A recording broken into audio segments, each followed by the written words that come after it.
जय हिंद प्यारे साथियों। उत्तर प्रदेश पुलिस भर्ती 2024 जो उत्तर प्रदेश कांस्टेबल की भर्ती आई है, उसको ध्यान में रखते हुए जो हमने स्टैटिक जीके और जीके की प्रैक्टिस कराने के लिए जो सीरीज़ शुरू की थी, उसी श्रृंखला में मैं सेट नंबर 4 लेके आया हूँ। 20 प्रश्न हैं जीके के, जिनका अभ्यास हम करेंगे। इससे पहले मैंने 3 सेट अपलोड किए हैं। बहुत कुछ यूनिक लेवल के क्वेश्चन, नए क्वेश्चन मैंने इनमें शामिल किए हैं, तो मस्ती के साथ पढ़ते रहिएगा। और एक खुशखबरी है कि आपके लिए जो एज का क्राइटेरिया था, उसमें 3 साल की आपको रिलीफ दे दी गई है। तो अब 28 साल तक जो गर्ल्स हैं वो भी अप्लाई कर सकती हैं, और दूसरा जो बॉयज़ हैं वो 25 साल तक अप्लाई कर सकते हैं। तो ये एक खुशखबरी है आपके लिए, तो जी जान से जुड़ जाइए। अगले फरवरी में आपका पेपर संभावित है, जो अभी तक न्यूज़ सुनने में आई है। तो आप अपने आप को खूब अच्छे से तराशिएगा और आप पेपर में अच्छा स्कोर करें। इन्हीं शुभकामनाओं के साथ मैं आज का मॉक टेस्ट शुरू करता हूँ। आज का जो पहला क्वेश्चन है वो रिपीट होता हुआ क्वेश्चन है, क्योंकि इस क्वेश्चन को हम पिछले मॉक टेस्ट में कर चुके हैं, तो उसी से शुरुआत करते हैं। कोस्टा रिका की राजधानी कौन सी है? आई होप ये क्वेश्चन जो सुबह वाली क्लास थी उसमें आपको पढ़ाया गया था, आपने पढ़ा भी होगा। तो कोस्टा रिका की जो राजधानी है, उसका सही जवाब क्या होगा दोस्तों? Option C, San Jose. San Jose Costa Rica की राजधानी है दोस्तों। और ये जो कोस्टा रिका है ना, ये आपका पैसिफिक ओशियन का एक आइलैंड कंट्री है, तो ये आप याद रखिएगा, इसकी राजधानी है सैन जोस। नेक्स्ट प्रश्न की ओर चलते हैं। अगला क्वेश्चन है दोस्तों, कहा गया है राष्ट्रीय चावल अनुसंधान संस्थान किस शहर में है? तो दोस्तों राष्ट्रीय चावल अनुसंधान संस्थान आपको बताना है। तो प्यारे योद्धाओं, इसका सही जवाब होगा आपका ऑप्शन सी, कटक। राष्ट्रीय चावल अनुसंधान संस्थान कटक में है, और जो कटक शहर है ना, ये आपका उड़ीसा में है। उड़ीसा। क्या आपको पता है कि कटक कौन सी नदी के किनारे है? तो कटक जो है ना, ये महानदी के किनारे है। ये आप याद रखना, बड़ा इंपॉर्टेंट है। महानदी यहाँ बहती है कटक में, और कटक में भारत का राष्ट्रीय चावल अनुसंधान संस्थान भी है। क्लियर दोस्तों? अच्छा, यहाँ पे एक ऑप्शन में लिखा गया है कलकत्ता। क्या आपको पता है कि भारत का डायमंड हार्बर किस शहर को कहा जाता है? भारत का डायमंड हार्बर, तो ये आप याद रखना, भारत का डायमंड हार्बर ये कलकत्ता को ही कहा जाता है। क्लियर दोस्तों? चलिए अगले प्रश्न की ओर चलते हैं। नेक्स्ट प्रश्न क्या कहता है? अगला क्वेश्चन है दोस्तों, भारत में राष्ट्रीय एकता दिवस कब मनाया जाता है? तो भारत में जो नेशनल यूनिटी डे है, ये सेलिब्रेट कब किया जाता है? इसका सही जवाब क्या होगा? आपके ऑप्शन है 2 अक्टूबर, 25 सितंबर, 31 अक्टूबर और 26 दिसंबर। सही जवाब है आपका ऑप्शन सी, 31 अक्टूबर को राष्ट्रीय एकता दिवस मनाया जाता है। अच्छा, ये जो राष्ट्रीय एकता दिवस है ना, ये जो सरदार वल्लभ भाई पटेल है ना, ये उनका जन्मदिन होता है। सरदार पटेल या वल्लभ भाई पटेल, उनका जन्मदिन राष्ट्रीय एकता दिवस के रूप में मनाया जाता है 31 अक्टूबर को। क्लियर दोस्तों? तो ये भी आपको याद रखना है। अच्छा, वल्लभ भाई पटेल कौन थे? वल्लभ भाई पटेल भारत के पहले गृह मंत्री थे, होम मिनिस्टर थे। ठीक है। और दूसरी बात आपको याद रखना है, भारत में अखिल भारतीय सेवाओं का जनक भी कौन है? वो सरदार पटेल थे। इन्हें भारत का बिस्मार्क, भारत का लौह पुरुष आदि नामों से संबोधित किया जाता है। क्लियर? नेक्स्ट प्रश्न की ओर चलते हैं। अगला प्रश्न है, पॉलिटी का क्वेश्चन है, समवर्ती सूची की अवधारणा भारतीय संविधान में किस देश से ली गई है? दोस्तों जो कंकरेंट लिस्ट का कॉन्सेप्ट है, ये हमने बोरो किया है किस देश के संविधान से? तो आपके ऑप्शन है अमेरिका, जर्मनी, ब्रिटेन, ऑस्ट्रेलिया। सही जवाब होगा इसका ऑप्शन डी, ऑस्ट्रेलिया के संविधान से समवर्ती सूची की अवधारणा ली गई है। तो ये भी आपको याद रखना है। ठीक है, ऑस्ट्रेलिया का संविधान। क्लियर दोस्तों? अमेरिका से हमने क्या लिया है? अमेरिका से हमारे संविधान में एक तो न्यायिक समीक्षा ली गई है। न्यायिक समीक्षा ये अमेरिका के संविधान से लिया गया है। दूसरा, भारत में जो उपराष्ट्रपति का पद है, ये भी कहाँ से आया है? ये अमेरिका से आया है। और राष्ट्रपति पर महाभियोग की प्रक्रिया जो है, वो भी आपकी कहाँ से आई है? वो अमेरिका के संविधान से ली गई है। क्लियर दोस्तों? अच्छा, जर्मनी के संविधान से क्या लिया? आपात उपबंध लिए गए हैं।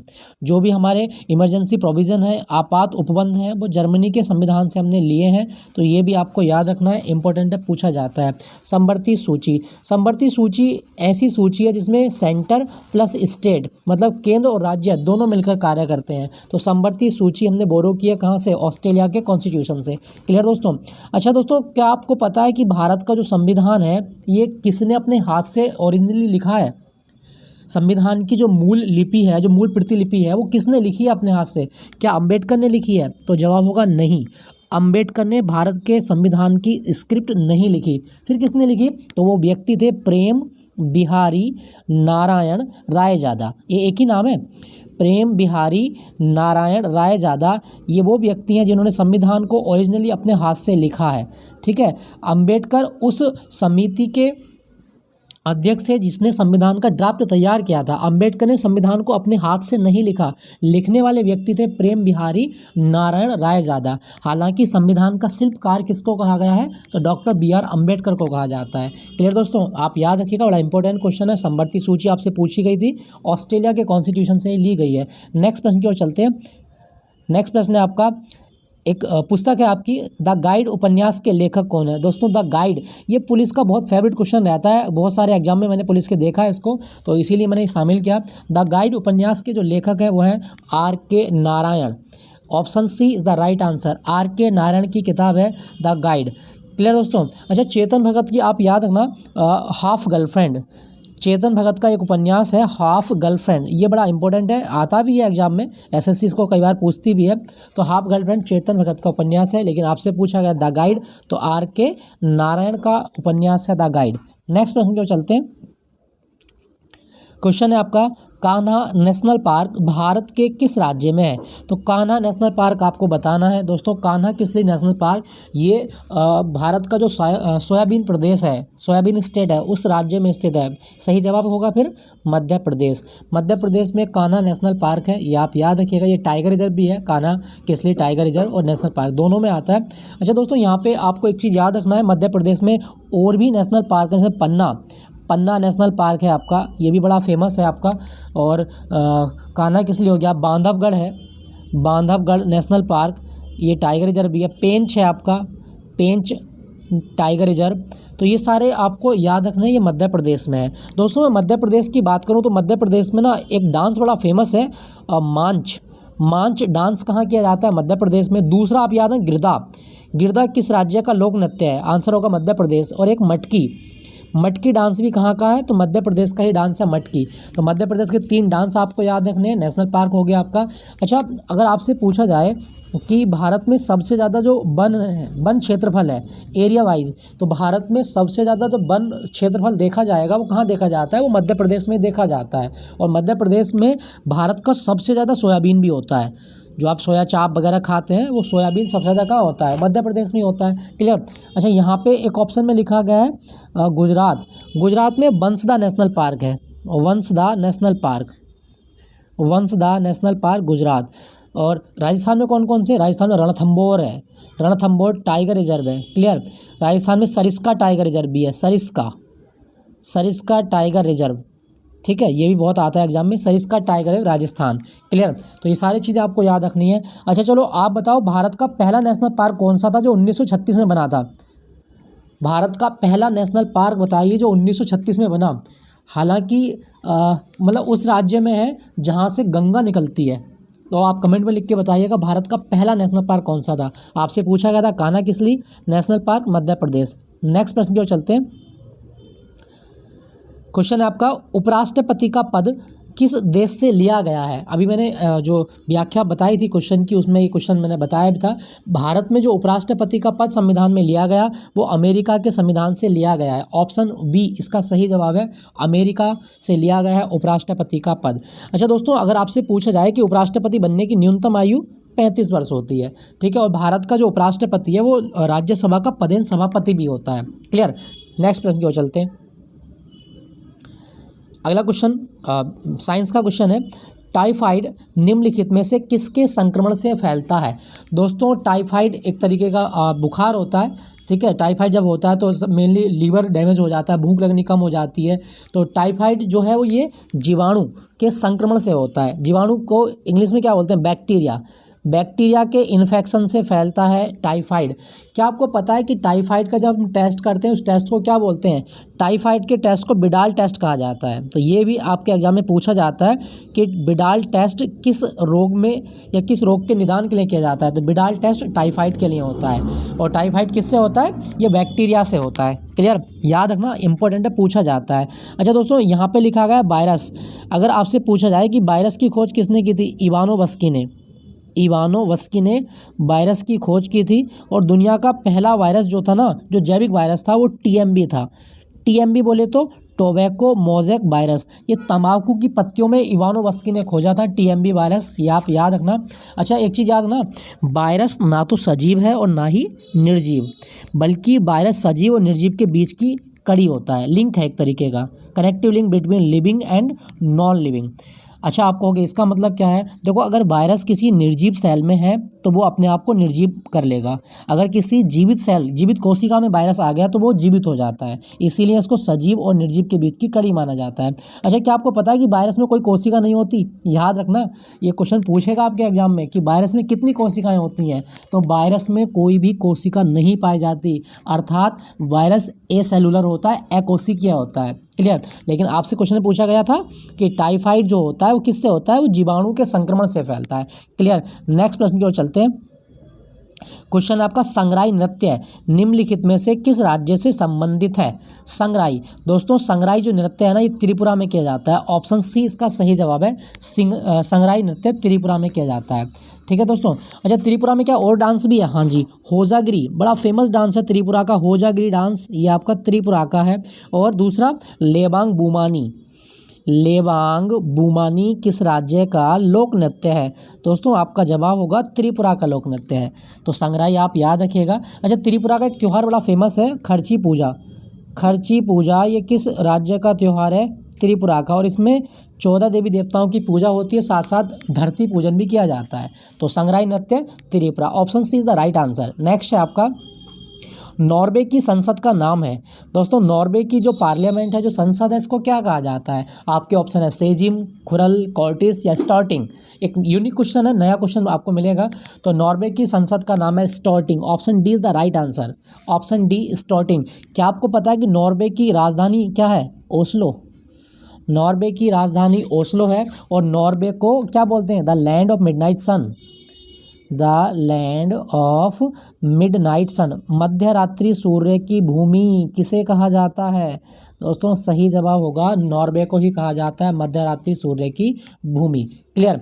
अच्छा यहाँ पे लिखा गया सेजिम, सेजिम किस देश की संसद है फिर? पोलैंड, पोलैंड की संसद को सेजिम कहा जाता है। खुरल, मंगोलिया की जो संसद है उसको खुरल कहा जाता है, मंगोलिया। कॉर्टिस, स्पेन की, स्पेन की संसद को कॉर्टिस कहा जाता है। स्क्रीनशॉट लीजिए, नोट कीजिएगा अपने नोटबुक में कि ये बहुत यूनिक क्वेश्चन है, और आशा करता हूँ कि ऐसे क्वेश्चन आपको मिलेंगे इस एग्ज़ाम में, तो ये सब स्क्रीनशॉट लेके आप नोट कर लेना। सेजिम पोलैंड की संसद का नाम है, खुरल मंगोलिया की संसद, कॉर्टिस स्पेन की संसद, और नॉर्वे की संसद स्टॉर्टिंग। नेक्स्ट प्रश्न की ओर चलते हैं। आइसलैंड की राजधानी है। दोस्तों आइसलैंड की राजधानी, यूरोप महाद्वीप का एक देश है आइसलैंड, एक कंट्री है, मतलब ये टापू का एक देश है। तो आइसलैंड की राजधानी क्या है? आपके ऑप्शन है रिक्जाविक, कोपेनहेगन, ओस्लो, हेलसिंकी। सही जवाब होगा आपका ऑप्शन ए रिक्जाविक। दोस्तों यहाँ एक मैप देखते हैं आप, ये मैप देखिएगा, ये आइसलैंड है आपका, जहाँ ये स्टार बन रहा है, जहाँ मैं ये गोला कर रहा हूँ, ये पूरा आइसलैंड है, और इसकी राजधानी क्या है? रिक्जाविक है। तो ये आप ध्यान रखना, ये पूछी जा सकती है, लास्ट टाइम वीडियो के एग्जाम में भी ये आ गया था क्वेश्चन। तो रिक्जाविक आइसलैंड की राजधानी है। अच्छा यहाँ पे लिखा गया आपका कोपेनहेगन किसकी राजधानी है? दोस्तों डेनमार्क की जो कैपिटल है वो कोपेनहेगन है, डेनमार्क। ठीक है, डेनमार्क। और हेलसिंकी फिनलैंड की राजधानी है, फिनलैंड जिसको 1000 झीलों का देश कहा जाता है, वही फिनलैंड, उसकी राजधानी है हेलसिंकी। ओस्लो तो अभी बताए थे, नॉर्वे की कैपिटल ओस्लो है। क्लियर? तो आपसे पूछा गया है आइसलैंड, रिक्जाविक इसकी कैपिटल है। नेक्स्ट है आपका अगला प्रश्न, बुचकसी किस देश का राष्ट्रीय खेल है? वन ऑफ फेवरेट क्वेश्चन, मेरा बहुत फेवरेट क्वेश्चन रहता है ये। बुचकसी किस देश का राष्ट्रीय खेल है? सही जवाब होगा आपका ऑप्शन सी तो बिल्कुल भी नहीं है, नल्ला पाकिस्तान, ये तो हो ही नहीं सकता। कौन सा है फिर? ऑप्शन बी अफगानिस्तान का राष्ट्रीय खेल है बुचकसी, घोड़े पर बैठ के खेला जाता है। तो आप याद रखिएगा अफगानिस्तान। राजधानी क्या है इसकी? काबुल। अफगानिस्तान की जो राजधानी है वो काबुल है। ठीक है, इसका ही राष्ट्रीय खेल है बुचकसी। क्लियर? याद रखना। दोस्तों चलो कमेंट में लिख के बताओ मंगोलिया की राजधानी क्या है। आपके लिए क्वेश्चन है, मेरे शेरों मेरे चीतों, लिख के बताइएगा कि आपकी जो मंगोलिया है इसकी कैपिटल क्या है, राजधानी क्या है। ठीक है, चलिए अगले प्रश्न की ओर। बुचकसी कहाँ का है? अफगानिस्तान का है। नेक्स्ट प्रश्न की ओर चलते हैं। क्या कहा गया है? ओहो टफ क्वेश्चन आ गया है, सोचिएगा, 10 सेकंड आपको देता हूँ। नाकफा किस देश की मुद्रा है? सोचिएगा, 10 सेकंड है आपके पास में। नाकफा किस देश की मुद्रा का नाम है? आपके ऑप्शन है बोत्सवाना, मकाऊ, पोलैंड और अरिट्रिया। सही जवाब क्या होगा?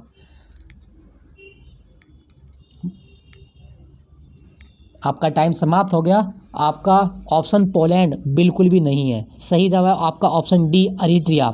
अरिट्रिया की करेंसी का नाम है नाकफा। आपको नई मुद्रा ये मिलेगी। जिस तरह के क्वेश्चन आपके आ सकते हैं उसी तरह का मैंने पैटर्न बनाया है। तो नाकफा मुद्रा कहाँ की है? अरिट्रिया की मुद्रा है। अच्छा, बाकी जो देश लिखेगा इनकी मुद्रा तो होती होगी जी। बोत्सवाना की मुद्रा है पुला, मकाऊ की मुद्रा है पटाका, पोलैंड की मुद्रा है ज़लोटी।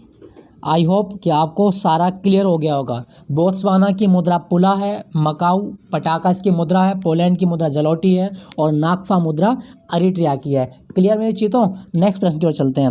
नेक्स्ट प्रश्न है आपका, डेविस कप किस खेल से संबंधित है?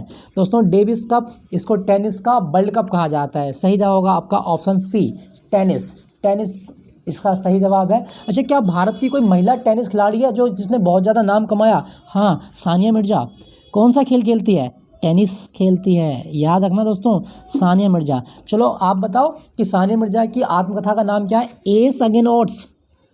एस अगेन ऑड्स, ठीक है, एस अगेन ऑड्स। ये सानिया मिर्जा की आत्मकथा का नाम है और डेविस कप टेनिस के लिए खेला जाता है। क्लियर?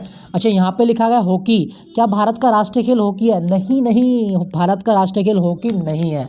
याद रखना, भारत का कोई भी राष्ट्रीय खेल नहीं है। कभी आप हॉकी को टिक करें। क्लियर?